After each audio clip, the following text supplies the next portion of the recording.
Record.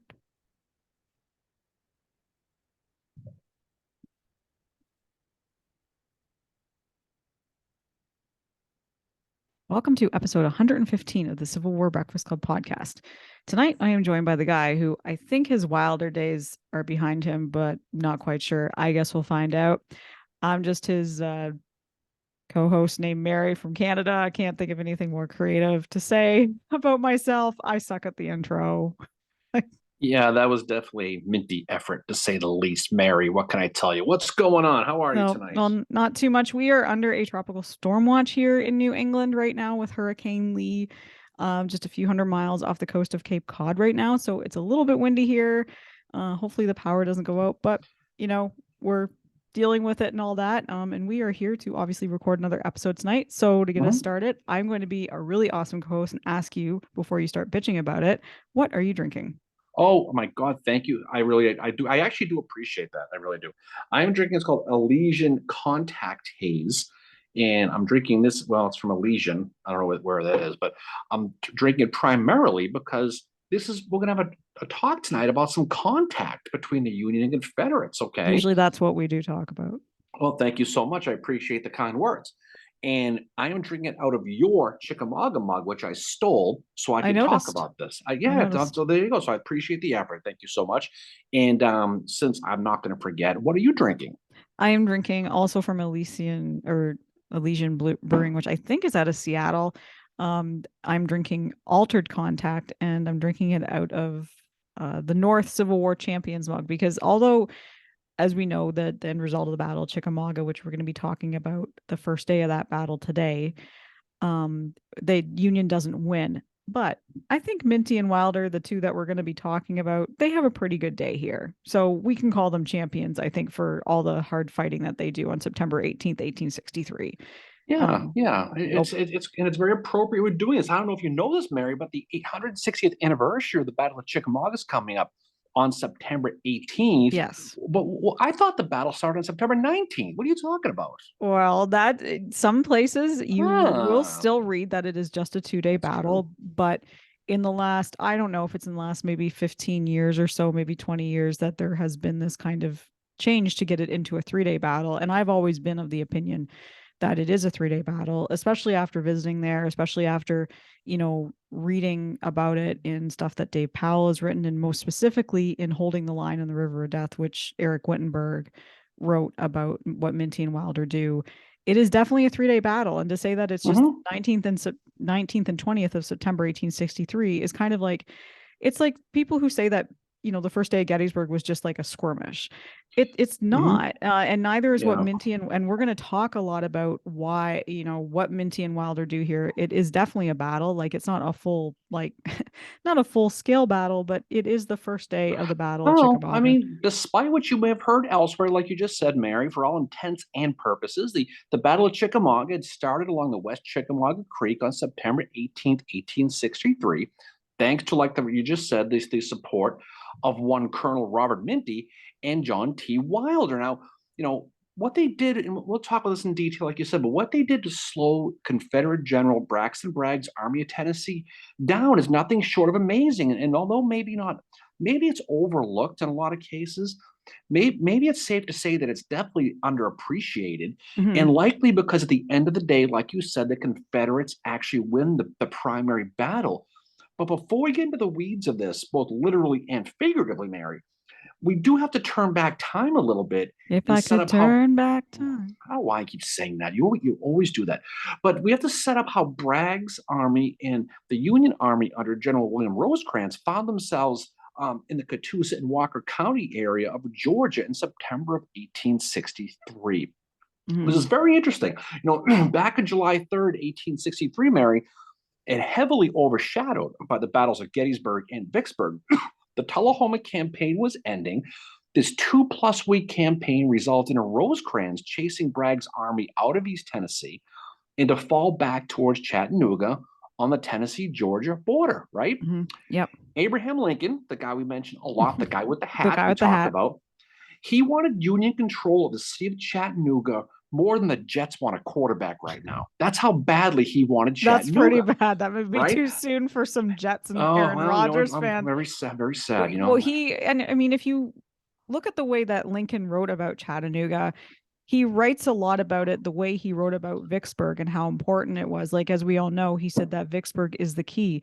Well, after Vicksburg was captured, Chattanooga is the next thing. But I think Lincoln always had Chattanooga in his mind, because if you get Chattanooga, you're opening the way into that southern heartland. And Chattanooga too, anybody who's been there and been up on Lookout Mountain and looked down on the Mhm. city, you can see it's a railway hub. It's surrounded, like, and there's also the river system. It's kind of this area where if the Union can get into it, they're getting closer to Atlanta, which is their next big target, as we all know, after Exactly. I mean, once. Chattanooga is a vital railroad hub, and basically, it controlling that city, just like you said, really opens the door to that other vital railroad hub, like you just mentioned, the city of Atlanta, right?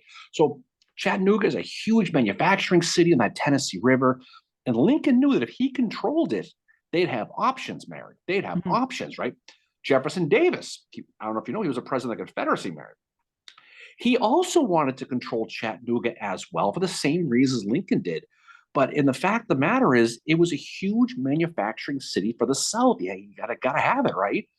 To that end, Davis knew that Braxton Bragg's army, which was a boot 45,000 men at that time, wasn't strong enough to beat Rosecrans, who had a much larger army of around 60,000 or so at the time. Mhm. To help remedy that, Bragg is going to get some reinforcements and some big names as well to help strengthen him out, right? Yep. He's going to add 18,000 guys from the Department of East Tennessee under the command of Simon Bolivar Buckner. There was a problem, though, Mary. Like many people, Buckner hates Bragg primarily Shocker. because of his failure to take his home state of Kentucky, Mhm. where Buckner was from. He didn't like the fact that there wasn't much of an effort by Bragg to hold Kentucky.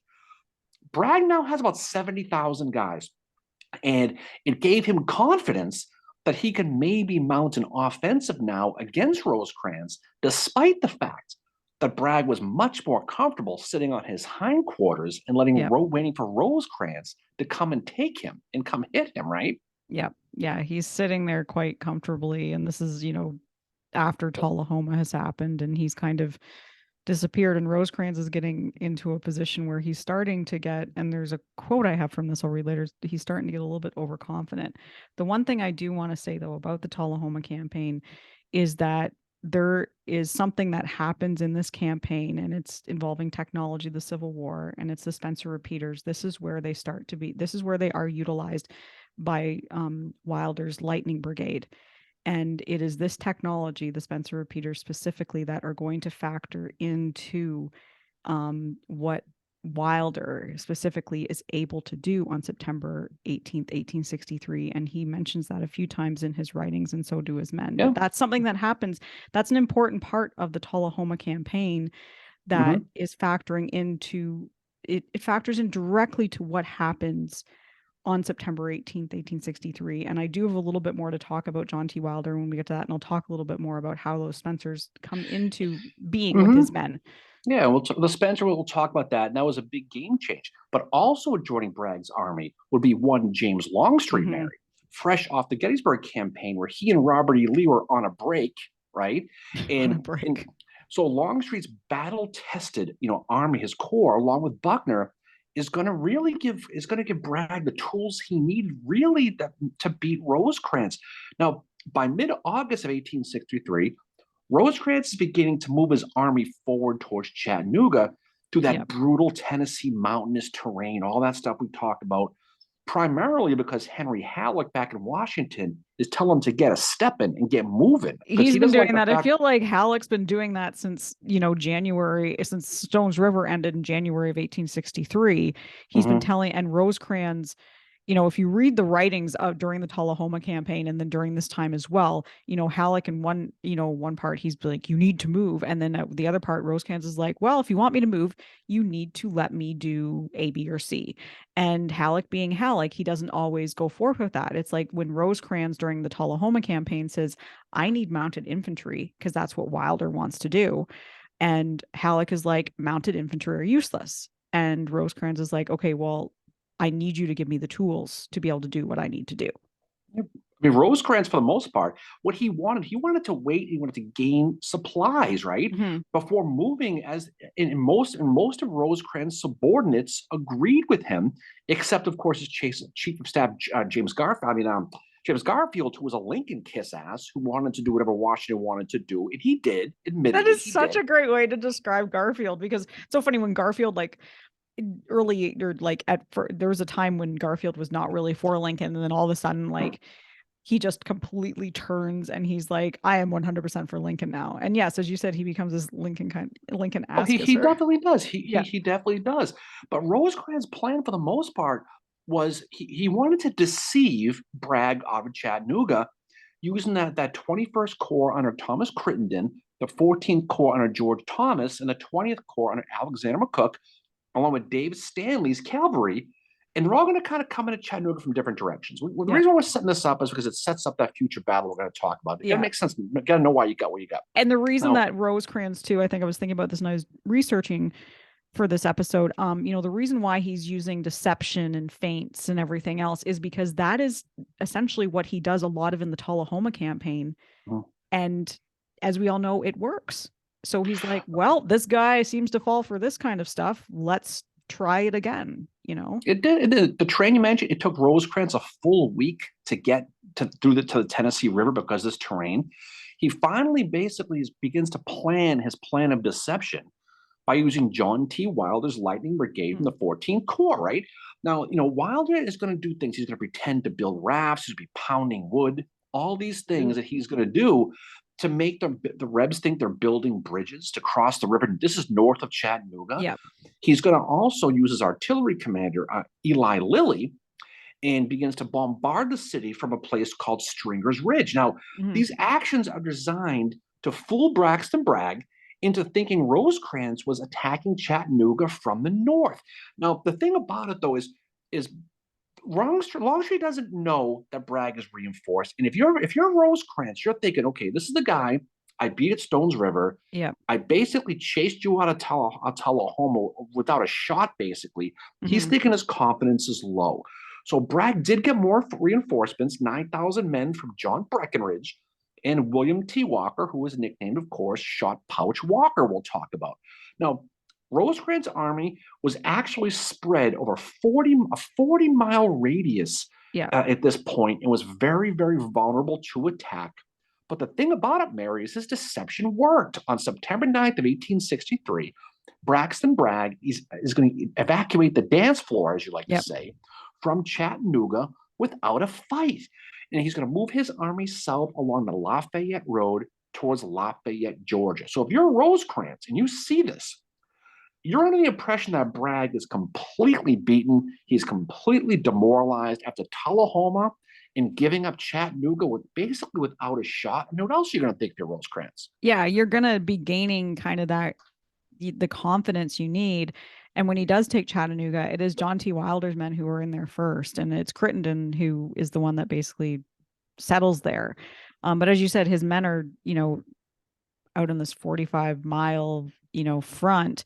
And the soldiers and the officers, they start to get kind of nervous about this, that like, well, this seems like, it's kind of like the calm that we experienced yesterday before Hurricane Lee hit. It's very quiet and it's like, what is coming No, towards but I us? mean, What's going to happen? Rosecrans is thinking though he's this guy's no threat. I Yeah. can spread my army out. This guy's in the fetal position somewhere. He's not doing anything.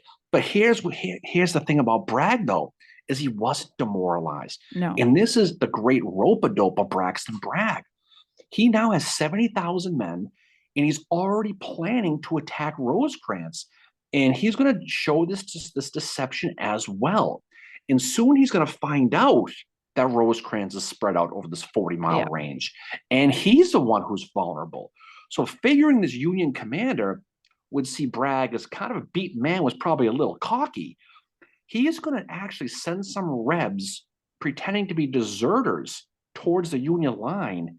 And when they get there, of course, they're going to get caught. Yeah. He's going to describe how messed up Bragg's army is, how that they were completely in shambles, And of course, this was a complete lie designed to fool Rosecrans and make him attack, right? Yeah. And one guy who didn't fall for the ruse is, of course, General George Thomas. Now, Yeah. the commander of the 14th Corps, Thomas, who's a worrywart, he is, right? I don't blame He him. I mean, he, No, you it know, just seems like this is almost too good. yeah. Thomas warns Rosecrans. He's like, listen, don't chase Bragg. That's what he wants you to do. Yeah. We're too spread out. And naturally, Rosecrans, of course, he doesn't care. He ignores him. And he's going to order Alexander McCook across Lookout Mountain to break Bragg's railroad supply at Resaca, Georgia. Yeah. So he's going to continue to be aggressive. He also sends Thomas Crittenden to go south of Chattanooga to go directly at Bragg, with George Thomas is going to head towards Lafayette. This is 20 miles south of Chattanooga where Bragg is Yeah. encamped. Okay, so strange things are afoot at the Circle K at this point, Mary. Okay, just to say the least. And this is going to lead to some battles along the way. We're not going to talk about this. No, it's Battle like of there's Davis one Davis Crossroads. Crossroads, September 10th and 11th, 1863, which Bragg thinks he's got the isolated, one of the Thomas's He thinks he's 14th got Corps James guys. Negley back. Yeah, he thinks he's got him. So he sends Hinman and Claiborne in there. And there's shockingly communication issues. Claiborne doesn't arrive on the 10th. And then when Claiborne and Hinman finally are together on the 11th, they don't attack. And this is basically going into the Battle of Chickamauga. This is what's happening. There's all these Right. like But they had communication errors and everything else. Hinman and Claiborne had a 3-man to one Yep. ratio, advantage on this, and he allowed Negley to basically escape that Stevens Gap, which pissed off Bragg tremendously. Oh, Bragg And is like getting angrier and angrier as this But we goes talk on. a lot about we like to sing the praises of Patrick Claiborne, He but did this was do not well a good here. day for old Patty No. Boy here. No. Okay. Rosecrans almost fell for the trap, though. He did, but he realized basically that he has to concentrate all his men towards Chattanooga and attack in a full group to go forward. I mean, he learned a lesson that he was spread out. So he's going to pull the conch shell and try to bring everyone back to Chattanooga. The date is September 15th at this point. Yeah. And Bragg is going to hold a council of war. I mean, he's good at that. He does a lot of those. Yeah. Does he have everybody in the room at the same time for this one? He's going to he wants to mount an offensive towards Chattanooga, despite the fact that his intel is showing now that Rosecrans' army is all kind of concentrating out. They're not going to be as spread out that much longer. So it's time. He ain't got it. He knows he has to go quickly. By all accounts, his council of war was a tense one. No one likes each other.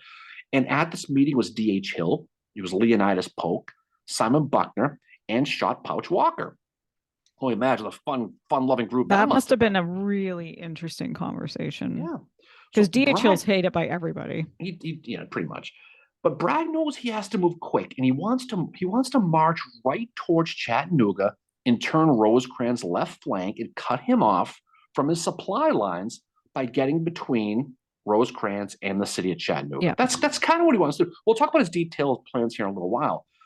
But also on 9/15, Rosecrans was beginning to formulate his plan too. Yeah. He's going to order Colonel Robert Minty to report to Thomas Crittenden to replace Wilder's Lightning Brigade, who had just been sent off to Brigadier General Joseph Reynolds' division in George Thomas's corps. So they're moving the chess pieces around at this point. Yeah, well, they're going right? back to where they're Right. Wilder is supposed to be under Reynolds, so that makes sense. And then Minty is part of the cavalry, so he gets kind of moved over to go in his place because, cavalry, mounted infantry, sort of the same thing.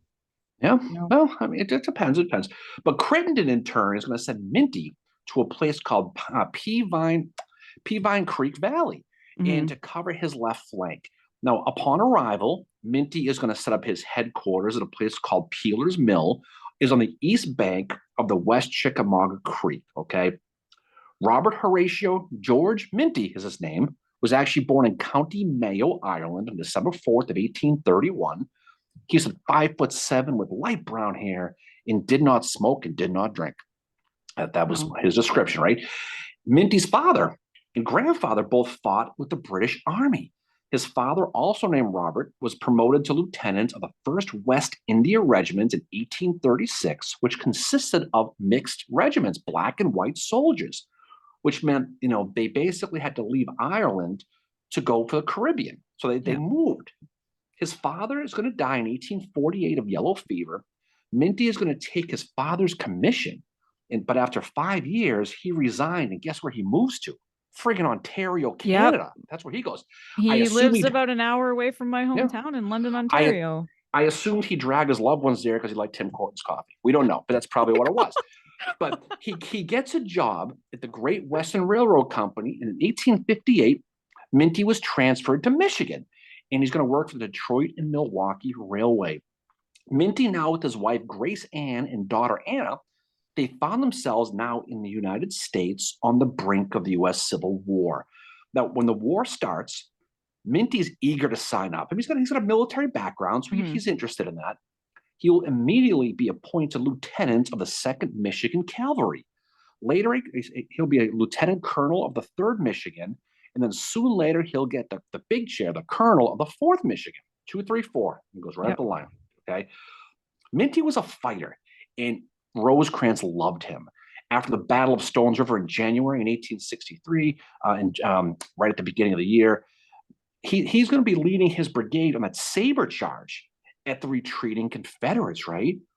In March of 1863, Rosecrans sends Minty to clear out some Rebs threatening federal supply lines in Tennessee. And his men routed the Rebs. They killed 28 of them, captured 150 without firing a shot. His brigade's saber tactics, became famous, and they earned the nickname the Saber Brigade. Yep. And Robert Minty quickly became one of Rosecrans' go-to guys, the apple of his eye. He looked at him like he was candy at this point. Yep. He loved him, Now, anyway, Minty at this point, go back to this, he's going to find himself along that West Chickamauga Creek. In what he does when he gets there is he sends out patrols Yep. to look for rebel activity, right? And he's hearing these reports. Local citizens are telling him that the Confederate cavalry under Nathan Bedford Forrest, they were at Ringgold. He finds out John Pegram was at Leech, Georgia.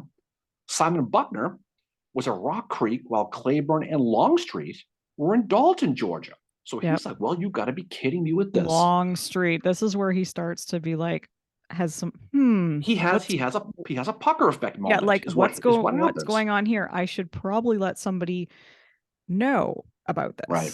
He realizes quickly, I don't have enough men to do this. Yeah. So what is he going to do? He's going to go to Rosecrans and say, can I please have a brigade of infantry to help join me here where this Reed's Bridge is on Chickamauga Creek? Minty's going to write about this. This is what he writes to Rosecrans. As I am situated, I may be forced to retreat at any moment. I wish this could be avoided. If I move on Ringgold, I'm liable to be attacked in the rear. If I have all my brigade here, I could guard the road and punish the rebels. Minty's scouts are also confirming that this rumor that Longstreet was here was in fact there and not in Virginia, and that this is going to be a big deal. Through all of this, Rosecrans is not sold on the fact the Rebs are this powerful. He still looks at Bragg like he's a beaten guy. He does not believe for a second Longstreet. He thinks Longstreet's back in Virginia, and he definitely does not believe that Bragg has the balls to attack now, because he doesn't think he does. Well, Crittenden even says when, Minty goes to them to say that Longstreet is here, Crittenden is like, Longstreet is in Virginia. And then Minty replies, pardon me, General, Longstreet was at Dalton with 2 corps from the Army of Northern Virginia. And, Minty's guys aren't the only ones that are suspecting an attack. So are Wilder's guys. One of them wrote, we are now looking for the enemy to attack us at any time. Yeah. So they know, like, these guys are like, we're in the thick of this. This is what's happening. Yeah. By the night of the 15th, Minty's pickets are near Ringgold. They're going to be fired upon. And by the morning of the 16th, Minty and his men are becoming pretty anxious at this point. And they're sitting back nervously waiting for this attack that they knew could come. And like you said, any time. Now, rebel cavalry is going to hit Minty's pickets along the Lafayette and Harrison roads, which is going to cause him to fall back a little bit to the western side of that Peavine Ridge, just east of Reed's Bridge, over the creek at this point. Now, becoming tired of waiting, what Minty's going to do, he's going to send out 200 U.S. regulars under command of Lieutenant Joseph Hodges to find the rebels. Minty tells them to press the infantry, charge into it, and bring out as many prisoners as you can. That's what he tells them. What happens? They catch 23 prisoners. Okay, they got somebody. Yep. They're sent back to Crittenden's headquarters at a place called Lee and Gordon's Mills. Now, Crittenden was not impressed. He's still skeptical that this was rebel infantry. He kept saying that it's nothing more than dismounted cavalry. Yep. To which Minty face palms and rode to headquarters to go meet with them. And Minty writes, this is about talking to Crittenden now. I did my best to convince him that Bragg was moving to the left and he'd be reinforced by Longstreet. He says to his response, Crittenden laughed at him. Longstreet, and he responds, like you just said, Longstreet's in Virginia, which he says, no, he's in Dalton. This is where that conversation comes from. For whatever reason, Crittenden does not believe Minty. He just doesn't believe him. It's a lot like Sherman with Appler at Shiloh, just in this denial of they're not there. Like when Sherman says to Appler, there's no rebels, is like he's like, they're back in Corinth. They're not here. Yeah. And what's on the same day now, Bragg is sitting back and he's going to issue special order 245, which detailed the initial battle plan. Okay. Simon Buckner and Shot Pouch, they're going to take 16,000 men and they're going to march at dawn on 9/17. Mark the date, 9/17 for Peavine Church and take position there. Leonidas Polk, he's got 13,000 guys. He's going to follow at 8 o'clock in the morning and set up on Buckner's left on the banks of the West Chickamauga Creek at Glass Mill. Okay. D.H. Hill, he's got 9,000 guys. He's going to go to the gaps at a place called Pigeon Mountain and set up on Polk's left. The fun lover of Nathan Bedford Forrest is going to be involved here. He's going to screen both Buckner and Polk's columns as they move north and capture those 4 crucial crossings of the Chickamauga Creek. This is Dalton's Ford, Alexander's Bridge, Reed's Bridge, and Byram's Ford. Last but not least, he's going to take control of the DQ and the Lafayette Road. That's what he's going to do. Those are his orders. Right. Forrest has one of the most important jobs in this initial order from Bragg. And the problem is here's the thing about Nathan Forrest. Okay, he's a raider. He's an attacker. He's not good at recon and he's not good at scouting. And those are his flaws. And so he has to do this. But here's the bigger problem. He doesn't have enough men. No. And so Forrest did a lot of different things. But the thing about this, if Bragg's plan worked, okay, now we mentioned before, they did well at Chickamauga. They won the battle, for the Confederacy, right? If this plan worked the way Bragg wanted it to, this would have been a rout. This would have been a Chancellorsville for Bragg moment for him. And all the stuff you hear about Bragg now, he'd be looked upon as one of the greats because if he turned Rosecrans' left flank, he blocked the Army of the Cumberland supplies this from Chattanooga and then took Chattanooga. This would have been a fantastic plan. But the problem with this is it relied on time and it relied on speed. And with the terrain and without knowing what was ahead of him, this was Bragg's flaw. But you can't deny the plan, though. The plan was brilliant. The plan was good. And then the one thing that we have also happening on the 17th is Colonel John T. Wilder is going to get shifted to Alexander's Bridge, which is 3 miles downstream from Lee and Gordon's Mills, and it's 1.5 miles upstream from Reed's Bridge, which is where Minty is going to be located. Now, a little bit of background on John T. Wilder. We've mentioned him in other episodes before. He's an interesting guy, just as interesting as Minty. I know you and I were joking around about this, and like your favorite guy in this is Minty and mine is Wilder. Definitely team Minty. Yeah. Yeah, I'm definitely team Wilder. Although I love Minty too. He does amazing things here as well. And he definitely has, as we're going to see, he definitely has a shittier day. Not that Wilder doesn't. But a little bit on John T. Wilder. He's born in 1830 in Hunter Village, Greene County, New York. His grandfather and great-grandfather were both veterans of the American Revolution. And his great-grandfather was shot in the leg at the Battle of Bunker Hill. And his son, so Wilder's grandfather, is going to take his place in the battle line. Now, in 1849, Wilder leaves the family home in the Catskill Mountains, and he travels to Columbus, Ohio, of all places. And this is against the wishes of his family, especially his father. But he's like, F it, I'm 19, I'm going away.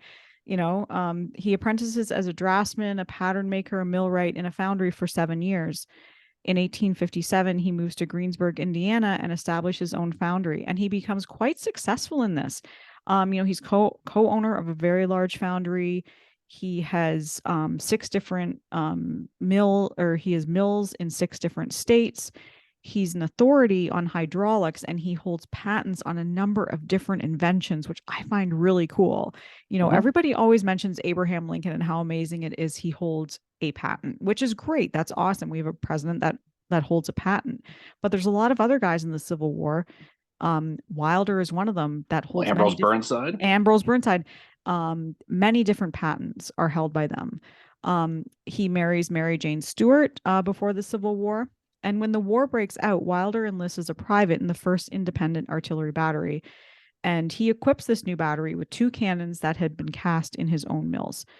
The unit ends up being designated as Company A of the 17th Indiana Volunteer Infantry. So he gets turned into infantry, and he's elected as the company's captain. So he's a pretty popular figure, Uh-huh. a lot like Minty is. In June of 1861, he accepts a promotion to lieutenant colonel. He's going to fight at Cheat Mountain, and this is really interesting. One story is that he was involved in the skirmish that John Augustine Washington, who we discussed in our episode about Battle of Cheat Mountain, was killed in. And Wilder, one of the stories is that he apparently gives him a drink of water before he passes away. Uh-huh. That's one of the stories that's mentioned in Wittenberg's books. March 12th, 1862, he's promoted to colonel of the 17th Indiana. He's involved in the advance on Corinth. May 30th, 1862, he contracts typhoid fever, which at the time, a lot of men or anybody that contracted it would have died from. Well, Wilder survives, but he's going to be afflicted with it for the rest of his life, just bouts of, sickness and not feeling well, and all this other stuff. Once he returned to duty after he recovered from the typhoid fever, he was at Fort Craig during the Battle of Munfordville in Kentucky on September 17th, 1862. Another significant thing happens on September 17th, 1862, Battle of Uh-huh. Antietam. So Wilder ends up being paroled, and he marches to Louisville, and then ends up going back 2 months later. He's now in charge of a brigade in the part of the 14th Corps in the Army of the Cumberland. And it's at this time he says, I want to be mounted infantry. And he makes the switch to being mounted infantry. At first, they have mules, and they discover that mules don't work very well. So they manage to get like horses, all different kinds. They still have a few mules. It's whatever they can get at this time, right? So his guys are originally armed with Springfields and Enfields. Well, this is when Wilder, and I mean, Wilder seems to be pretty into technology. He's like, well, you know what? I want my guys to have Spencer repeaters. And the administration, being the administration, refuses to pay for them because it's like, well, we don't know how these are going to work, blah, blah, blah. So Wilder pays for them himself.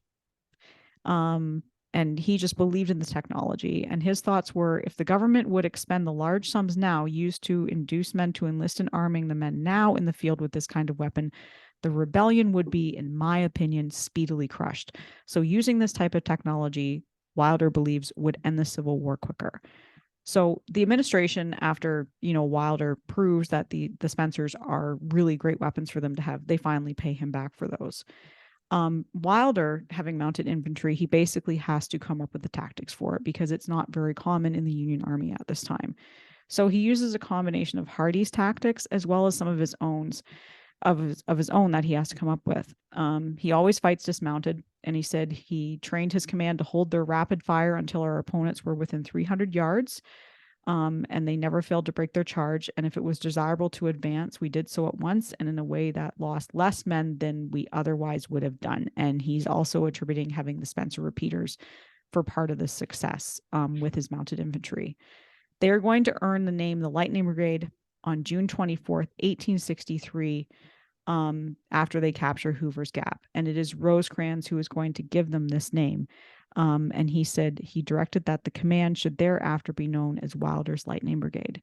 And another interesting fact about Lightning Brigade, Eli Lilly, who you mentioned before, the artillerist, after the Civil War, he is going to go on to found anybody who's heard of Eli Lilly Pharmaceutical Company. That's him. He's the Yeah. founder of Lilly. So you've got two guys. Robert Minty, he's famous because he's one of the guys who captured Jefferson Davis at the end of the war. And Yeah. you've got Wilder, who, the Augustus Washington story, the Augustus Washington story. So you've got two good guys on the field here. Now, going back to Bragg's plan, is his plan was so good that even his subordinates liked it. D.H. Mhm. Hill, who didn't like him and didn't really like anybody, No. he's going to write, if Bragg unleashed this plan on the 17th, it would have been fatal to Rosecrans in the then huddled and confused groupings of his forces. So they realize that they're still spread out a little bit, and Yeah. there's still an opportunity, right? But the problem is this: is Mhm. Bragg didn't on the 17th. Instead Yeah. of attacking, he decided to call another council of war, and then he begins to change his plan. He begins to doubt himself a little bit. He decided to keep Bushrod Johnson's division at Ringgold until the 18th to give him more time to rest. My Yeah. God. So the plan was now set to begin on September 18th, the next day, not the 17th. Okay. Now, the night before, the night of the 17th, Bragg is going to give a rousing speech to his men. He's going to say, relying on your gallantry and patriotism, he has asked you to add the crowning glory to the wreath you wear. You have to respond and assure us a glorious victory over an insolent foe. That's what he's going to say to his men, right? Wow. Now, on the Union side, Rosecrans' army, they're tense. And on the Yeah. night of 9/17, David Stanley, the cavalry commander, he gets sick with the dysentery, Mary, and he Yikes. doesn't make he's still stuck in Alabama. Okay, and all his problems are behind him. I Okay, was just about to say that. and he also has these issues with James Garfield that are popping up, these Yeah. political type issues. Now, Rosecrans is going to spend the night basically playing soldier whack-a-mole. And what he's going to be doing, he's going to be shifting troops all over the place to Yeah. deal with these rumors of these threats. He's moving guys here, moving guys there. He's nervous. He's nervous about Reed's Bridge, as well as the reports of Longstreet being in the area. I mean, you can just imagine. Now, earlier that day, Rosecrans is going to call on John T. Wilder, and he's going to tell him to move to Alexander's Bridge, like you said, okay? Yeah. This rickety wooden bridge over the Chickamauga Creek, which is about 3 miles from his headquarters at Lee and Gordon's Mills, and about 1 mile upstream from Reed's Bridge, Yeah. where Minnie's going to be. What he's hoping is Wilder's men can help fill that gap between Minty's cavalry, his brigade, and Crittenden's left flank. That's kind of what he's hoping.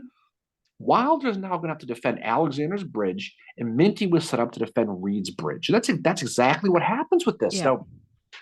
Now you mentioned Wilder. He's going to get to Alexander's Bridge, and he's going to report to General Thomas J. Wood, and he's going to say, I see a whole bunch of dust rising from the area of a place called Napier's Gap, Yeah. which is through the Pine Vine Ridge, okay, and which is about 3 miles away from their location at this time. And he's thinking, this is evidence that Bragg's going to attack. This is your friggin' evidence right Yeah. here. Yeah. And he's going to write down, and he's one of his subordinates, guy named Corporal William Records from the Mhm. 27th Indiana. He says, it is now evidence that the enemy is moving to us in battle. He is reinforced by Longstreet with his veteran corps from Virginia. They knew they were in for it at this point, based on what they're Yeah. seeing. Yeah. Did you Records also goes on to write that General Rosecrans has been so overconfident that McCook's corps has been detached and sent to Rome, Georgia, and now the great suspense is to stave off the great battle until that corps of veterans can be recalled. So even, Records, this guy who's with Wilder, is even they're realizing like, oh my God, like even if we can't beat them, we have to hold Bragg back until Rosecrans can get this whole army back Mm-hmm. here. So there is this like these guys have known for a few days what is going to happen. And, men like Crittenden and some of the other corps commanders are ignoring the reports. And even to Rosecrans to some extent is being kind of like, whatever, it's not really until the 15th that he's like, shit, I'm in Yeah, trouble. that's a common thing with this. Yeah. Forrest Cavalry, he's along with John Pegram now. They're reconnoitering that area, and they're going to skirmish briefly with some of Minty's pickets on that Peeler's Mill area. And at this point, Minty is going to begin to sort of fall back from his headquarters at Peeler's Mill to Reed's Bridge, and he's going to leave a small picket line out there on the east side of Chickamauga Creek. Now, more and more dust is going to start to appear on the distance, telling that there's large troop movements. The weather is hot, it's dusty at this point. Um, all along, like you said, Crittenden is still sure this is only dismounted cavalry and not Bragg's main force of Yep. infantry for whatever reason. Now, it's clear to Minty and that he and Wilder are going to have to kind of go it alone for a little while, like you said, to kind of buy time. He's nervous, but he's happy Wilder is with him. He is. He's gonna write. If I was in a Yep. tight place, I would rather have Wilder than any brigade in this army. So they're compadres here, Yep. and and remember that skirmish activity that Minty's guys talked about a little while ago at Ringgold, we mentioned. Yep. When Bragg hears about this, he's going to change his plan again. Yep. And this is just before midnight on the 18th. He's going to hear about this. So now he wants Bushrod Johnson, his provisional division now, to head to Reedsbridge and for Forrest to cover his flanks, which again, Forrest is not used to doing. No. He's used to raiding. So now, Bragg's plan is supposed to begin early on the 18th, which is again to rely on speed. That's what it's supposed Yeah. to do. The key places on his plan were Reed's and Alexander's bridges because due to that deep water in Chickamauga Creek, it offered the easiest and fastest way for his army to get over it. And so what does that mean? Minty and Wilder are going to have to defend these pivotal spots that next day to buy time for Rosecrans' army to concentrate. So really what they're kind of doing is just throwing up speed bumps. A soldier from Indiana, he says after the battle now, General Bragg had reckoned without considering Minty and Wilder with their splendid brigades of mounted men. So what he's basically saying was you didn't count on Minty and Wilder. No. And these guys, Minty and Wilder, already have a reputation within the Army of the Cumberland of being hard fighters, of being able to get the job done.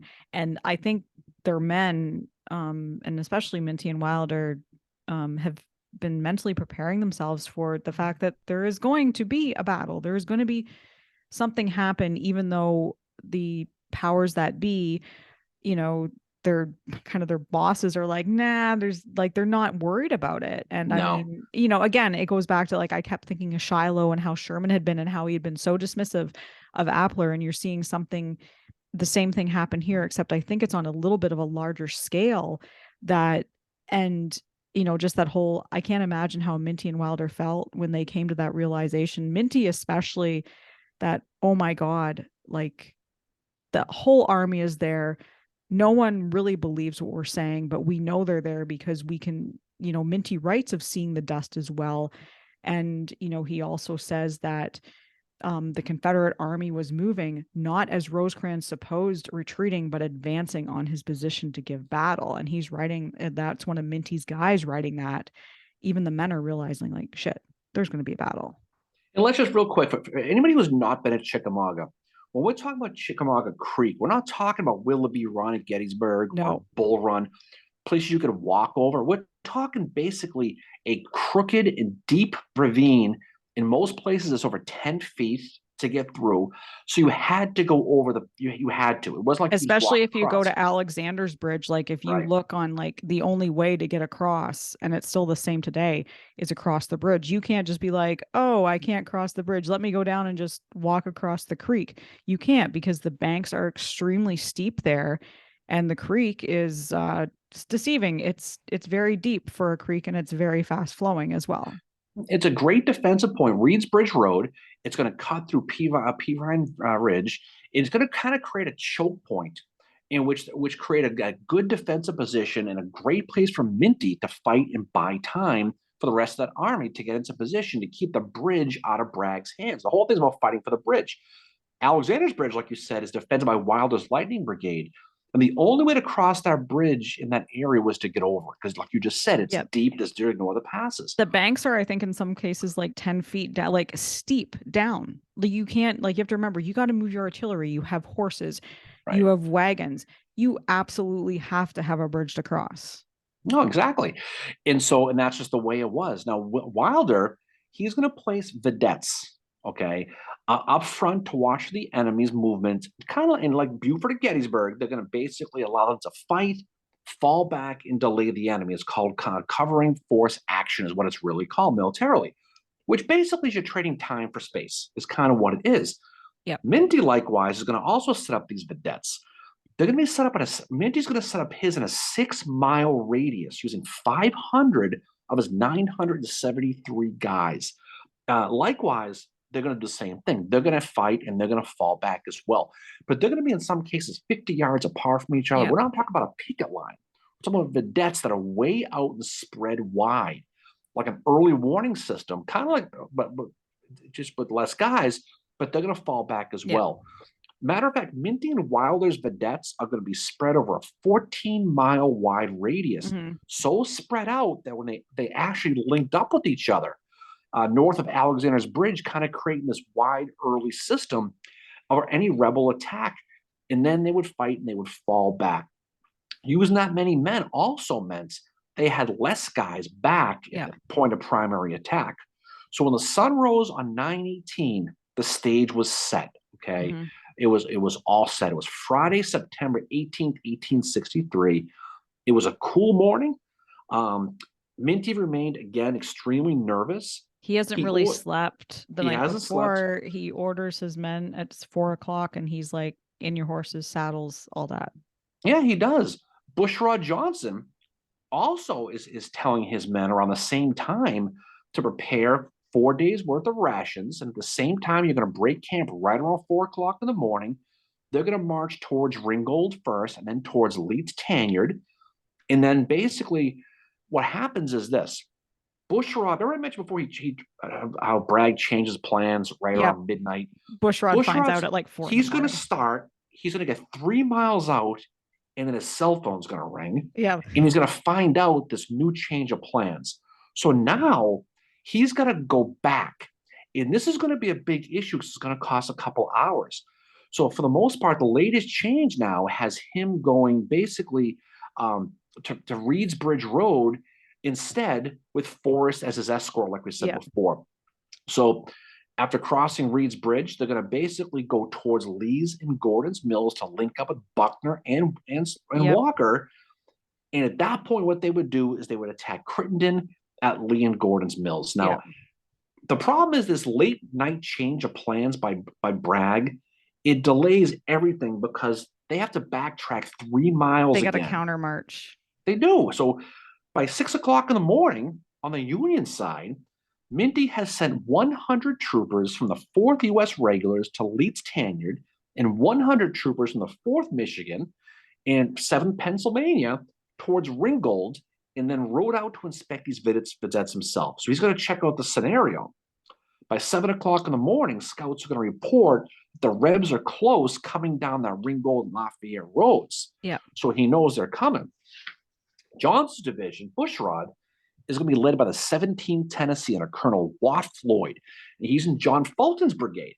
And he's going to be the first to hit that Union picket line at the intersection of Reed's Bridge Road and 3 Notch Road. That's where they're going to hit, right?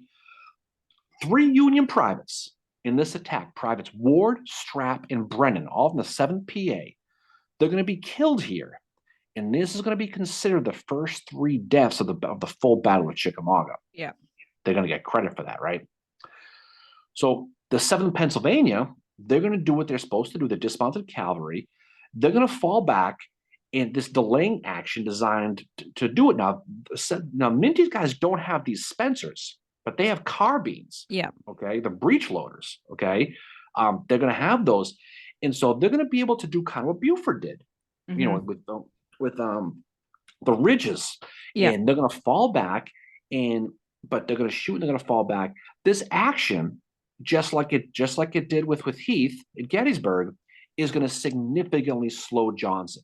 Yeah, Johnson, and it also tires them out too. One of Johnson's guys, one guy from the 1st Arkansas Mounted Infantry writes, like, we would move along for a short distance and halt, and about time you were fairly sat down and got yourself in an easy position, the order would be given, fall in, forward, and then up again. And it's this constant up and down. And this guy from the 1st Arkansas, he admits this made us tired. Like it was tired. And keep in mind, this is after they've had to do that counter march. Like they've done a whole hell of a lot more walking than what they're supposed to have done. Yeah, I mean, James Thompson, 3rd Tennessee, he says we proceeded a little, they fired a volley and began to retreat very stubbornly. And so you can imagine, because you fire one shot, now they're getting into battle line. Yep. And so you can just see how it slows it down. By 10:45 in the morning now, Nathan Bedford Forrest and his 200 troopers, they're going to arrive to join Johnson's columns, and they're going to start to drive back Minty's guys. Now, the terrain, we haven't really talked too much about that. It's mostly tall undergrowth. It's not a place. As a matter Yep. of fact, a lot of forest guys had to get off their horses and dismount because of how bad it was, and then literally chase Minty's guys. Now, Forrest made a huge mistake here. And he's made a few mistakes in this, not for Yeah. nothing, but he does. Chickamauga And is not a good battle right, for Nathan Bedford Forrest. instead of chasing these retreating Federals from Minty's guys, what he's going to do, he's going to fall back and he's going to have his men reinforce the infantry line, is what he's going to do. Yep. So again, it's slowing everything down. Bushrod, he followed Forrest and his brigade of Vander McNair, his Arkansas and North Carolina guys. On the left with John Fulton's Tennessee men, and John Gregg's Tennessee Brigade, including the 7th Texas Mary, led by Hiram Granberry. There Yep. you go, right? All right, Granberry. On the right, Jerome Robertson, his Texans, in the 3rd Arkansas from Hood's division, are going to be in his rear. This is what they're going to have. Now, this terrain is going to slow that rebel line, which is going to basically allow Minty to continue to fall back to that main battle line at Reed's Bridge. So at this point, Minty's plan is done. It's just working perfectly, because what is he doing? He's slowing down the Confederates exactly what he knows. He can't beat them, but they're taking the bait and they're going slow. And so that's exactly what he does. So and back at Reed's Bridge, he has 2 cannon that he uses to fire at Johnson to make him think his numbers are larger. He's embellishing. Probably drives a big car, right? And that's exactly what he's doing. He wants him to think he's bigger than he really is. All of this slowed Bushrod down a few hours, and what it did is it threw off Bragg's timetable that he was so concerned about. It was all built on speed, timing, precision, and now they can't get out of their own way because of some cavalry from Robert Minty at this point. And meanwhile, over at Alexander's Bridge, there's not much that happens until noon, like 6:30 in the morning, when all this stuff is going on down at Reed's Bridge. You have General William H.T. Shot Pouch Walker and General Simon Bolivar Buckner. They've been ordered by Bragg to get moving. So Walker is to cross at either Alexander's Bridge or Byram's Ford, and Buckner was to cross at Bedford's Ford. And it took them forever to get going. So again, this goes back to Bragg's whole thing where it's timing, and knowing Bragg, he's very A-type, as we all know. If he's given an order and you need to be going at a certain time, you better make sure you are. If he finds out you're not, that's going to drive his just him through into a fit kind of thing. It is. And Minty's having still having a tough time falling back. Before we get to that, we gotta finish Minty here, right? So he basically is falling back, and he's doing. He comes upon the house of a woman named Jemima Reed. At this point, and he begged her. Says, "Listen, you better get the hell out of here, because this is going to be a lot of trouble going on here." And she refuses to leave, and she ends up watching the entire battle from her front yard. But it's about 11 o'clock in the morning now. Johnson's division is going to stop at Peeler's Mill, and they're going to rest. They're going to just take a break, calm down, okay? While there, a local farmer is going to say, "Hey, not for nothing, but there is a large Union force about a mile ahead. So you better get moving here." So hearing this, the Rebs get all fired up. Soon later, a 10-year-old girl comes running up to them, and she's crying her eyes out. And she basically says some of Minty's men raided her family's home, stole all their food, stole their pigs, their chickens, everything. They stole them all. And when the soldiers heard this, they were like, "Oh, crap." They started to give her their food. And the girl turns the food down.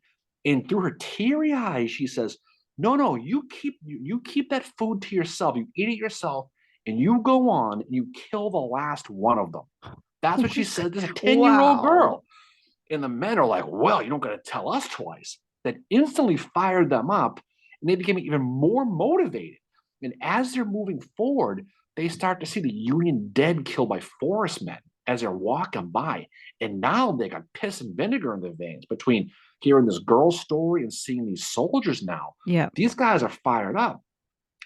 The Rebs, what they're going to do is they're going to set up artillery now under the command of Felix Robertson, the son of Jerome Robertson that we just talked about. And at this point, they've got about 7,000 total men. And at this point, they've completely developed Minty's line that as they're approaching Reed's Bridge. So they're getting around all sides now. Now, Minty knew he was screwed. I mean, he knew he did. So he started on West Chickamauga Creek, and now he's going up Schitt's Creek. That's exactly what he was going on. That's how Minty sees this. Now, fortunately for him, okay, the road and the bridge, they're narrow leading up to it. And he has 4 artillery pieces now to slow the Rebs down east of this bridge. He knew he couldn't hold it, but he knew he could slow them down. Yeah. So what happens is he eventually retreats back over the bridge. Well, the 4th Pennsylvania and his old 4th Michigan, they're still on the east side of the bridge with just 700 guys. That's all they have. They couldn't stay long, but they pressed hard to slow them down now, right?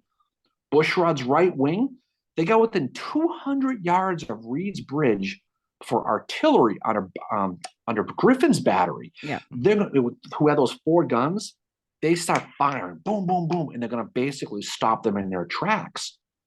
Now, all these Rebs are swarming all around now. Minty's going to order these Pennsylvania men and these Michigan guys into battle line. And they're going to, what's he going to do? What is he famous for? His saber, right? Yeah. He tells them to whip it out, the soldier, the sabers, okay? And prepare to charge that 17th Tennessee right in your front. Take your sabers out and get ready to charge them. Well, John Fulton, the rebel brigade commander who the 17th fell under, he sees this getting ready to start, and he goes, whoa, boys, stop. Just stop right there. And while this is all going on, and Minty's guys are holding their swords out, these sabers, the rest of his men are going across the bridge, they're sneaking over.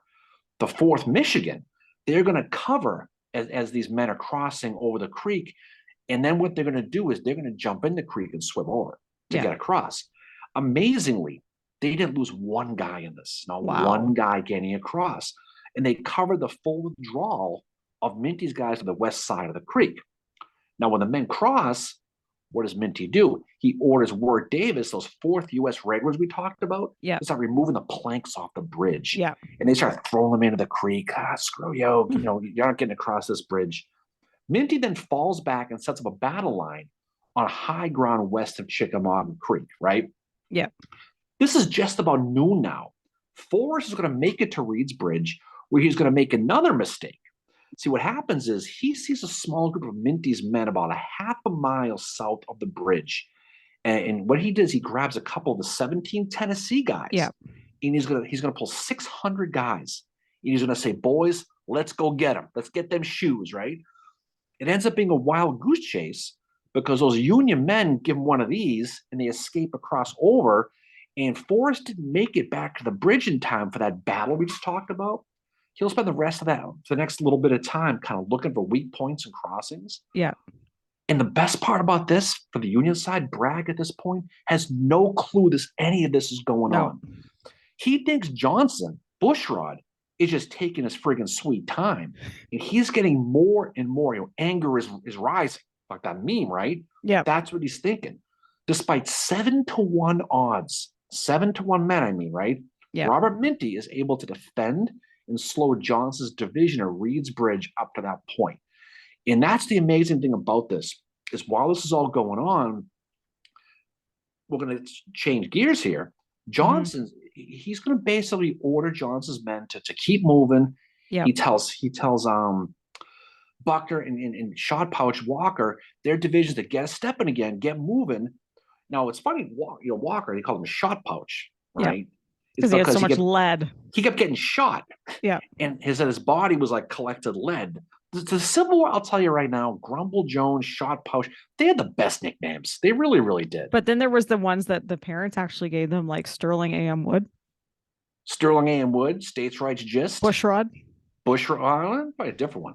But he had some great nicknames. Walker, the thing about Walker, though, Shot Pouch, he had some great subordinates. I mean, he had an all-star team. Didn't he have Liddell with him? He had St. John Liddell. Yeah. He had Daniel Govan. Yeah. He had Edward Walthall, and these, and Liddell, by the way, he mentioned before, he hated Bragg from West Point, friggin' Oh yeah. hated him. There was always that. But Walker's job was now to cross Alexander's Bridge or Hmm. to a place called Byram's Ford, which is a little bit downstream. Yeah. And Buckner was going to go sell to a place called Thatcher's Ford. But this is where it gets interesting, where you start to see this group now, who start a little bit later, now moving to the bridge a little bit south.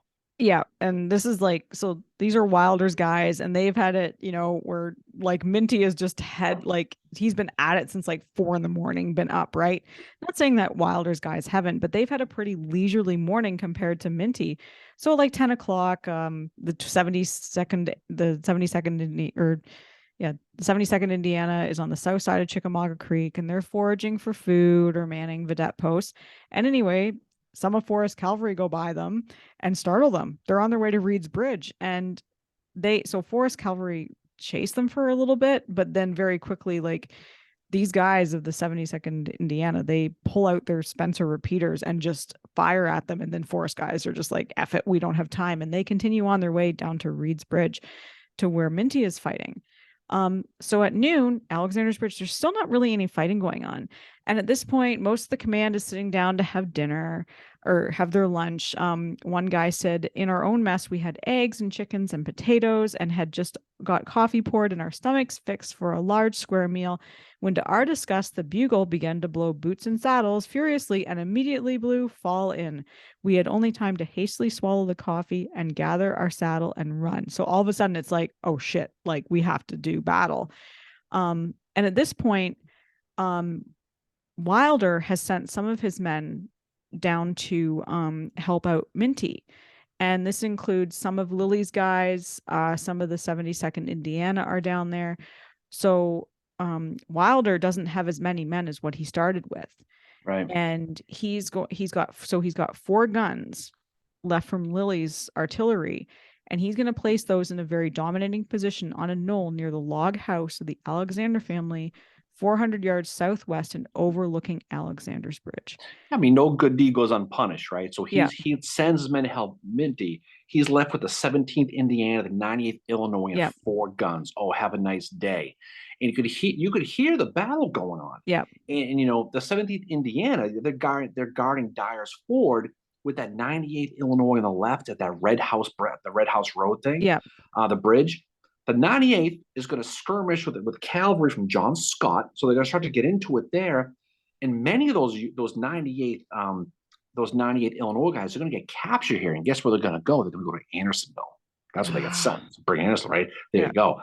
So and more of Wilder's men are going to get pulled upstream at this point to help Yeah. assist Minty, because what else are you going to do? So Wilder has less than 2 full regiments and just those 4 guns at this point to defend this Alexander's Bridge, when Walker, who was pissed off at this point because he was not told he'd have to fight for this bridge. He was under the understanding he was going to walk right across like freaking prom queen or something. I just But he's pictured thinking, that. so he's going to have to fight. Walker is finally going to show up now.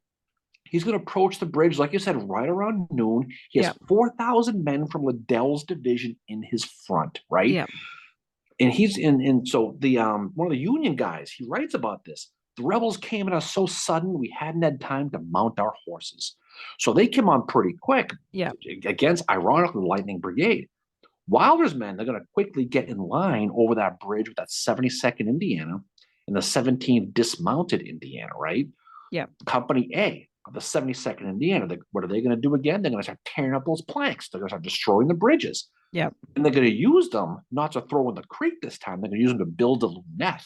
Yeah, that's what's so badass about these guys is they're just like, well, we'll build a lunette, and it makes the bridge completely impassable. But the thing you mentioned before, the difference maker in this is these Spencers, right? Yes. The Spencers, it's all, I don't want to say it's almost like a 7-to-1 advantage, but for the most part, it balances off that huge difference in numbers.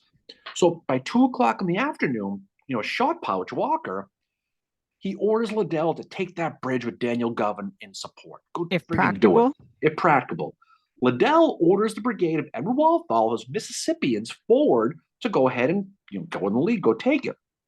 Walthall's brigade, their motto was first in, last out. That Yeah. was their motto, right? And they moved forward through that underbrush towards the bridge.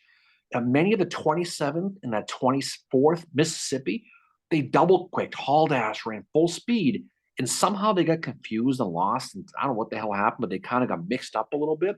Only two companies of the 27th Mississippi actually made it to Wilder's line, right? Daniel Govan, he followed, and for the many, it was their first experience dealing with these Spencers.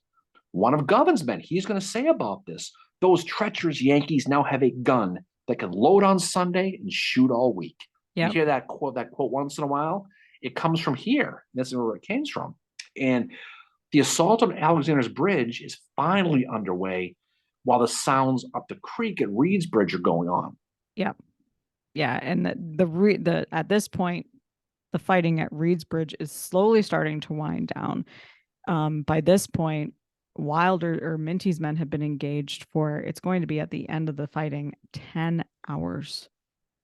Yeah, it's going to go on and on. I mean, Lily's battery, they're here too. Those four guns, they're going to open up on the Rebs as they approach that bridge. So those Confederates, they start to unlimber artillery themselves on their own command by William Fowler and Henry Shannon.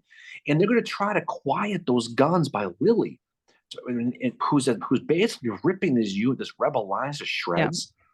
It's the Spencers and the accuracy of Lily's artillery. They were cutting up Walthall's men in front in that back and forth artillery. Boom, boom, boom. It was ended up burning down that log the cabin of that house, the Alexanders, that were caught on fire. But the Rebs were dealing with this horrible ground and started to fall back because these Spencers, 7 shots, right? Regiments of Walthall's brigade, the 30th, the 34th Mississippi, they're going to move across a road into an open field, and they're going to make a right angle about 200 yards from this bridge at this point. Sergeant David Childers of the 34th Mississippi, he writes, "We charged through an open field, shot and shell, grape and ball coming in among us. Many a brave man bit the dust." That was a phrase you said. Yeah. But Wilder's Lightning Brigade, they'd repulsed those 2 assaults by Walthall, but eventually the Rebs are going to get around that Union flank and begin stealing and shooting the Union horses, which is going to force that 72nd Indiana to fall back now. So Walthall finally gave up trying to take the bridge. The hell with this. Yeah. He's going to move down to Byram's Ford, which is about 1.5 miles below it. Yeah. And he's going to end up crossing there and getting across. He is. And Walker is going to discover what the hell happened to the freaking bridge. He's going to realize that it's been torn up. And what he's going to do is he's going to bring his division up also to Byram's Ford and going to basically flank and get behind Wilder's men at this point. Yeah. And that's around 3:00 in the afternoon. And that's when Wilder figures out there's a strong force in my Savannah right now. Right, exactly. But you know what this is going to do too? Remember, Simon Buckner was following? Yep. This is going to slow him down. All this action at Alexander's Bridge is going to slow him down. And Buckner is going to cross unguarded at Dalton's Ford at about 2 p.m. And he's going to get there and he's going to have his arms folded. He's going to have to wait for Walker. Yeah. So when he gets across, he luckiest guy on the damn planet, gets right across at Dalton's Ford, and he's waiting for Walker to get to the meeting point. And Walker's not there. Yeah. And meanwhile, Bragg is getting angry. Yeah, and Bragg is getting angrier and angrier. Like when I take the last beer out of the fridge, that angry look. That's the look that he probably had. That's when you take the beer that I wanted to have. Or if I take your Chickamauga mug. Just saying, right? Now, Bragg at this point, he's sick of the delays. He's sick of it. He's going to message both Buckner and Walker and say, listen, hurry the F up. I want the entire army across the creek by 7:30 p.m. That's when you better get there by 7:30. And earlier in the day, about 12:30, while this is all going on, Rosecrans is going to get a word from James Garfield that Minty was heavily engaged at Reed's Bridge, and the commanding general, Rosecrans, finally understood. Finally, like we said before, he always didn't take it seriously. He finally realized that this was getting real. And he hoped, beyond all hope, that Minty could hold out long enough for him to shift a lot of his men down to stop those Confederates. And 2:00, Bushrod Johnson, he's about to launch that direct assault on Reed's Bridge using John Fulton's brigade. was coming straight down that road towards the bridge, right? And I mentioned before, Minty had set up on that high ground just west of the creek. Yep. And he's firing at the Rebs and he's holding them in check for 2 hours at this point, just keeping them at bay. At 4 p.m., the Rebs finally use artillery over the creek at Minty, basically to stop them. They just finally did. Yep. What's Nathan Forrest doing at this point? He's still dicking around, right? He wants Fulton to send some of his men who in the 17th Tennessee under Watt Floyd on his left to go around Minty's flank, and Fulton ordered the rest of the 17th as well as troops from the 23rd Tennessee to rush across the bridge. So they're finally done messing with this. Yeah. The planks are gone, but they're still getting across somehow. They get across, they're followed by the 44th, the 25th, and the rest of the 23rd Tennessee. And they all charged and drove Minty's men who were trying to finish off destroying Reed's Bridge. They just chased them off, they blew right by him. Now, Minty, like we said before, they didn't have the benefit of having these Spencers like the rest of them did, but they had those carbines. And so they basically they could to fall back, but they did fall back as the Rebs basically continued to push them back, and the Rebs started to fix the bridge. They fished the planks out of the water, and they started to rebuild the bridge. And then Forrest is going to place men of the 23rd Tennessee in line, and they begin to attack the federal guns, those Lilly guns that were causing all this pain in the ass in what they were doing. And what Minty chooses to do is he doesn't want to counterattack. He knows he can't. He's going to fall back again. He's going to basically set up. Now, this is an interesting story here too. When Minty's falling back at this point, some old woman, some rebel lady, comes out to him, starts yelling at him, and she's yelling, "Your Yankees are running. Our army is coming." As Minty's men are going by, and she's just running her mouth. Well, I mentioned before, some of the Confederate artillery was firing, right? Moments later, artillery from a guy named Hiram Bledsoe, Confederate Missouri Battery, they're firing canister at Minty's guys. Guess what happens? The old lady gets killed by the rebel canister, cuts her in half. Oh, God. So the Rebs end up, when Minty's guys fall back, the Rebs take her mutilated body, which it sounds like it was in pieces, and put it on her front step. And Minty, he wrote about this later on. He said he always regretted not telling that woman to get back into her house. He just let her bitch. And he said he was always sad. He never knew what happened to her children, and it always made him sad. About what happened with that. But the Rebs now, they get their free run across Reed's Bridge. A bunch of them are starting to yell, because guess why they're all cheering? Guess who's crossing Reed's Bridge? John Bell Hood. John Bell Hood. Oh my God. John Bell he comes back, and he's still got his arm is in the sling from his injury at Gettysburg. But he makes an appearance, and he said, "Remember, boys, we were here to whip them." So he makes this appearance, and his men get all fired up by it and all this other stuff. And but you know what happened? John Bell, being John Bell Hood, he gets across. He takes over command from Bushrod Johnson at this point, and guess what he does? He takes credit for driving Minty's men back. He takes the credit for it. That must have pissed Bushrod off so much. I don't know, but Forrest he'll have an escort. He's going to ride ahead. He's going to find some of Minty's guys basically forming at the edge of a woodlot in front of an open field, which led them to fall back again. Minty, for the most part, he's going to fall back around 5 p.m. at this point. And what's interesting, what's really cool about this, there was a captain. His name was Joseph Vale of the 7th Pennsylvania Cavalry. He saw Wilder's men get pushed back and the Rebs getting over Alexander's Bridge, right? Vale was going to report to General Thomas J. Wood, and he's going to go up to him and say that we were attacked at 7 o'clock in the morning, have been fighting for 3 hours. And Wood says, do you know what time it is?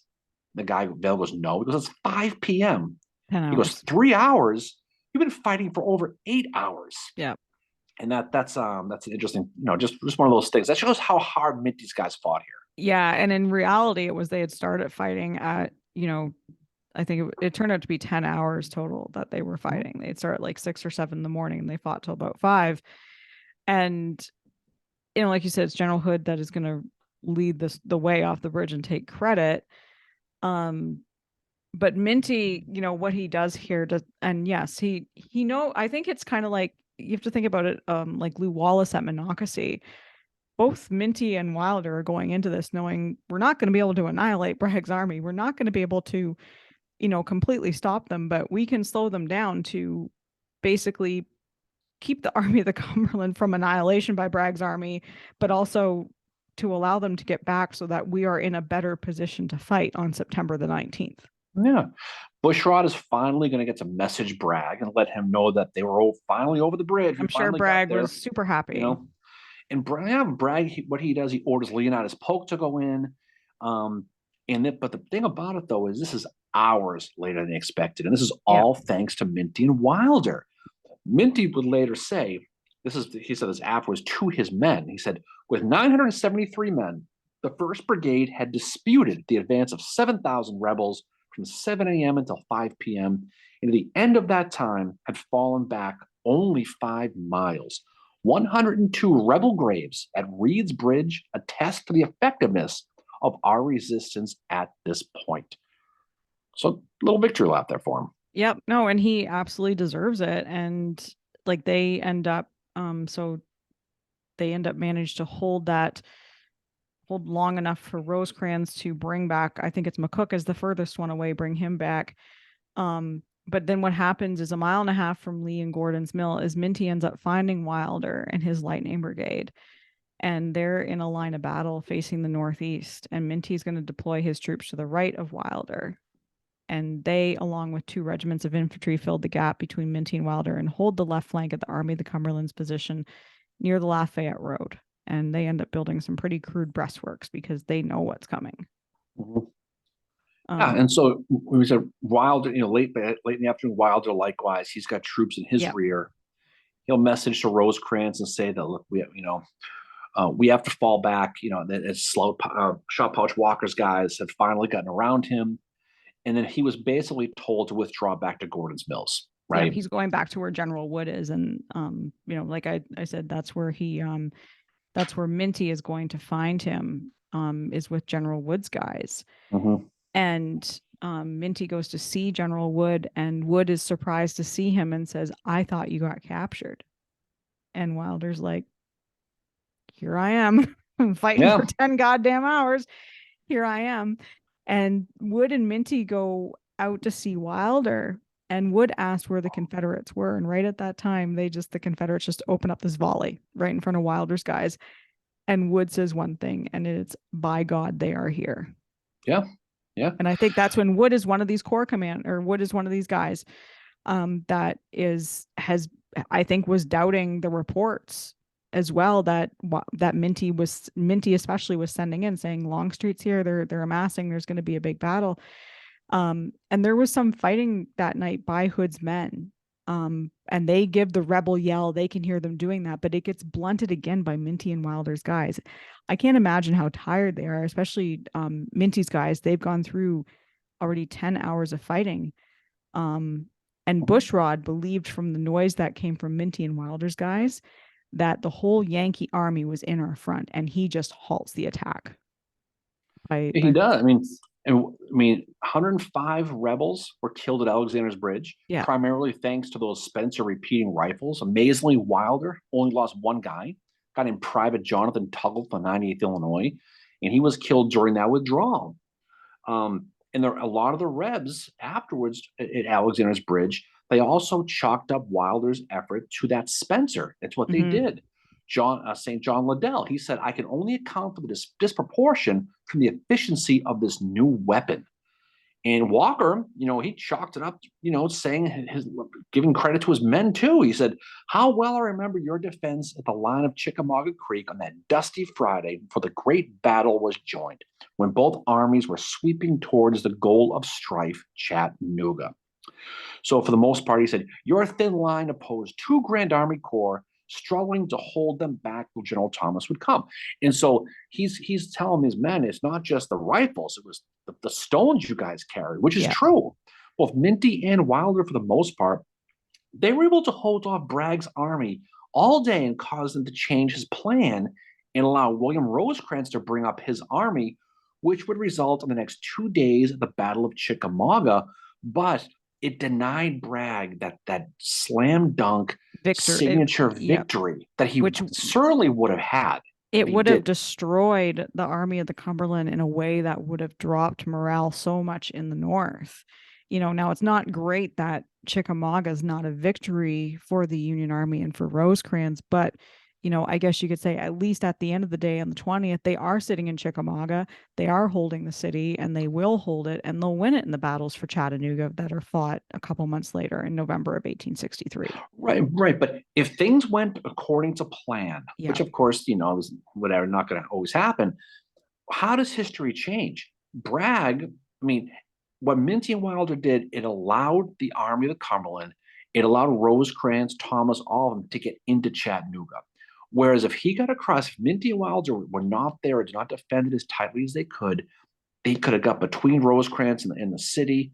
He could have cut the supply lines from your Cumberland. He could have beat them in detail. He could have busted them all. And how does that change history with Bragg? Yeah. Maybe, as far as his own personal, because he needed that victory like plasma at that point. Yeah. Everything bad going for him, he had redemption. He wins that battle, but his reputation doesn't get any better, all because they couldn't get over the Alexander Bridge and Reed's Bridge because of these two guys. Yeah. And it just shows how history can change. You don't want to say you got lucky, but you're at the right place at the right time. You have a Yeah. good battle plan. A good battle plan can overcome a lot, and a bad battle plan can really hurt you. If Bragg attacked on the 17th instead of the 18th, he would have rolled right through them. Oh yeah, because One Wilder day, wasn't have been set one up day. at Alexander's Bridge. And this is just why it's so important to study this September 18th, 1863 at Chickamauga, Yeah. because when you do, it's like you kind of, I mean, for me anyway, it was that moment of, oh my God, these guys have done something that doesn't get talked about enough. And I Mm-hmm. mean, not to put Buford down at Gettysburg. Buford does amazing things at Gettysburg with his delay tactics on that July 1st, 1863. But I think what Wilder and Minty do here, especially Minty, is they have a little bit of a harder job, especially Minty, with 10 hours of fighting, Mm-hmm. with just this, like, you know, and they know too. I think they know, like, from an emotional standpoint, from a mental standpoint, they have to, because no one's been believing them. No one's been believing Uh-huh. Minty, especially Minty's been telling them for a few days it's Longstreet, and Crittenden's like, he's not here, he's back in Virginia, because Right. and Crittenden's going on reports from Washington, which is like, okay, so you're going on reports from Washington, which it's in Washington D.C., which is hundreds of miles away from Chattanooga, and you don't believe the guy that has, he has evidence that it's Longstreet, and it's just like when you study this, it's one of the more, I think, underrated battles, or one of the parts of Chickamauga that doesn't get studied enough. That is one of those. If it had gone the other way, Mm-hmm. how does that change the Well, rest of the Civil it's a War? bigger version of what Buford did at Gettysburg, is what it is. Yes, yeah, But you can sit there and say, what if Bragg doesn't send Bushrod back to Ringgold on the 17th to rest up for one day? If he yeah. sends him in like he wanted to do, I think Bragg, unfortunately, is his own worst enemy sometimes. But in this Oh case, he yeah, he certainly is. was. It Yeah, doesn't change. It doesn't change the battle, but like Chancellorsville, the Union escapes. It's a Confederate victory, but the Union lives to fight another day. If they were one day earlier, or if Minty and Wilder didn't do their thing, there may never been a battle of Chattanooga. That might no, have been it right yeah, there. yeah. That might have been just, and who knows what happens with, like, does Chattanooga fall into the hands of the rebels again? Probably, because It probably Rosecrans does. probably retreats way back into Tennessee again I mean, towards you could Tullahoma. sit there and say, with the Army of Cumberland destroyed, Knoxville's going to fall. Yeah, Nashville might fall again. How does that change history with going forward with Sherman and everything that happened to that? That's why Minty and Wilder are important, because what it did, it's just one of those battles and one of those examples in history that sometimes you get lucky. Sometimes on 4th and 10 you connect, and that's what happened here. yeah. But it wasn't just luck; it was skill, because you had the Spencers, you had those vedettes, you had a good battle plan, you had good terrain to fight defensively, and you had those bridges, and you had guys with balls who knew how to Yeah, do and it. you had two really good leaders in Minty and Wilder, and sometimes it comes down to the leaders you have, that they were able to, inspire their men. Their men trusted them. Obviously, we know that from Wilder on the Tullahoma campaign, that one raid he did with Hoover's Gap. lightning brigade. Like that's going to give you, a morale boost right there, that you're part of this thing, that your commanding general Rosecrans has said you're the lightning brigade, Yeah. and Minty's guys had done, as you said, like at Stones River. So both these guys, Minty and Wilder, have had success with their men prior to this, going into this battle, which is Mhm. going to ultimately lead to their success here as well. That was no doubt. So it leads into the Battle of Chickamauga, which is one of the bigger battles that we'll talk about. But like anything, but for people who think that Chickamauga is just the 19th and 20th of September, you really got to look at the 18th, because I think most people realize it is a 3-day battle. And that first day really sets up the second one, because how history would have changed. So Yep. I guess we could drop at that. So what's coming Yeah. up next for us? Well, one more thing I want to say is the Oh, night okay. of the 18th, when these soldiers go to sleep, it gets really cold. One guy said from the fourth Michigan, such a cold night is seldom felt at home in September. This is a Michigan guy saying this, and he's down near Georgia, and it gets super cold. And fourth U.S. Cavalry trooper said, there we remained all night in the line of battle as infantry, a night never to be forgotten by the men who shivered and shook until daylight. And these are guys that are going to wake up again and do it all, like, Yep. Do it more all over fighting on again. the 19th. So this is our episode for the 160th anniversary of Chickamauga, which is happening September 18th, 19th, and 20th. This episode will obviously drop before then. So if you can't be at Chickamauga, definitely check out their YouTube channel, because they usually do some live streams for that. So check that out. And like we said, what Minty and Wilder did here is, nothing short of remarkable. And it's one of those, not as, it should be studied more when it comes to the Civil War. So if you've looked at Buford at Gettysburg and you really think what he did is amazing, take a look at Minty and Wilder, Mhm. because it's equally just as important and amazing as what Buford does at Gettysburg. Absolutely. And if you do go to Chickamauga, you can go see our friend Ed Lowe, who runs a Yeah, Chickamauga Chattanooga Roundtable, and you can tell him I said go Patriots. If you see him, tell him we I'd said love to hear hello. that. All And right. So and you can also go down to Alexander's Bridge, which we've both been to and worth going to, because it'll give you a good visual for what the creek is like. And then we have not been to Reed's Bridge. We're going to go next time, but you can go there. You can go to Reed's Bridge as well. So it'll give you an idea of where they were fighting. So mhm. next up for us, we are having our book club meeting on September 28th, 7 o'clock via Zoom. Craig Simmons will be joining us, who is the author of Stonewall of the West, biography about Patrick Claiborne. So Civil War Breakfast Club at gmail.com if you'd like to attend. And then we have other book club dates to announce as well. Lisa Samia is going to be joining us to answer questions about her latest poetry book. And our final book club of the year will be in November, and we will be joined by Tom Huntington, author of Main Roads to Gettysburg, to talk about that book. So we will be back with you all soon with another episode. We are going to be doing our Halloween episode in October again, around Halloween, with our friend Jen Price as well, to talk ghost stories and Civil War again. So Yep, that's it's what going to we, be awesome. We're looking forward to that. Our friend Jen Vincent Price, she'll be yeah. making her third appearance No, on our her Halloween. fourth, Yeah, fourth one. fourth appearance. It's our fourth Halloween episode. Holy crap! Yep. Fourth one. Our Yep. Halloween spectacular. So, all right. So we'll look forward to that. A lot of fun stuff coming down the creek. So, any final words from you, Finchero? No, thanks for bringing it like you always do, and for enduring my horrendous intro. I don't know why you have me do those. You should just do them all the time. But anyway, thank you to all our listeners for your support for these 115 episodes. We couldn't do it without you guys. We will probably be back with you on next week with another evening edition of our YouTube live stream.